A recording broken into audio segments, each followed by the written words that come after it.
Josh Gordon has returned to practice with the Browns this week and aiming towards playing Sunday in Los Angeles against the Chargers.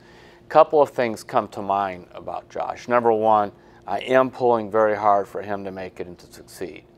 Number two, just getting back on the field to play a game is only like step one of many different steps that Josh Gordon now will have to take. And I'm speaking here from a lot of experience of going into doing jail ministry, 17 years of Summit County Jail every Wednesday morning. And truthfully, over those 17 years, I've seen many men, the deputies call them frequent flyers. To me, it's almost like they're doing life on the installment plan. Many of them, in fact, the vast majority of people that I see, some of the stats I saw are about 85% are dealing with addiction problems. And frequent flyers or life on the installment plan, in and out, in and out, in and out. And from talking to these men, and also I have some people in my family with some alcohol problems and some other issues, the biggest challenge isn't necessarily getting sober or even being sober for a while. It's what happens after you have some success and sober.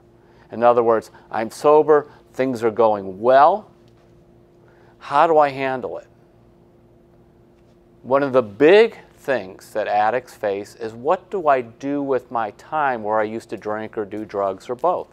They have this big, it'd be so consuming to them when you're trying to get high and all the things you would go through, especially on the drug trade. Some of what my men have told me over the years, that there is a certain adrenaline high in buying and selling drugs. It's almost like sports. You're trying to get away with something. You're trying to beat the man, scheme the system.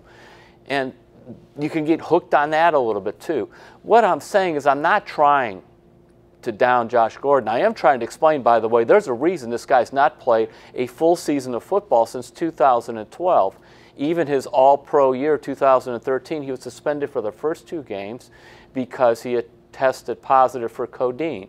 And then, Josh went through all kinds of denial. In 2015, he wrote this long story for a website, which he dictated to somebody. He said, I never even did any marijuana since 2012, and I have the test to prove it. We went through denial and all those things.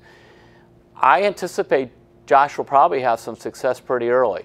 He's so gifted as a receiver.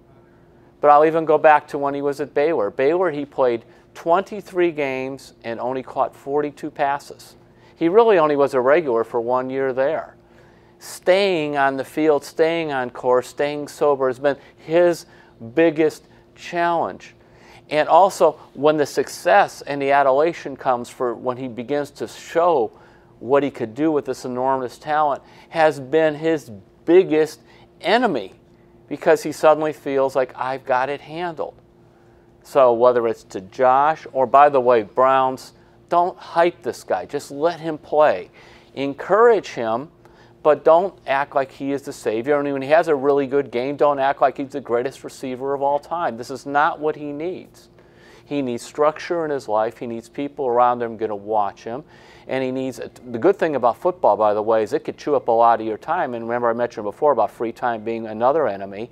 That is something that football should help him with, with the right people. And of course, he has the right counselors, everything available to him when you're an NFL player. But finally, I'll just say this. I'm pulling for Josh. He gets a chance to play. I anticipate he's going to have some good games, but only then will his biggest game start.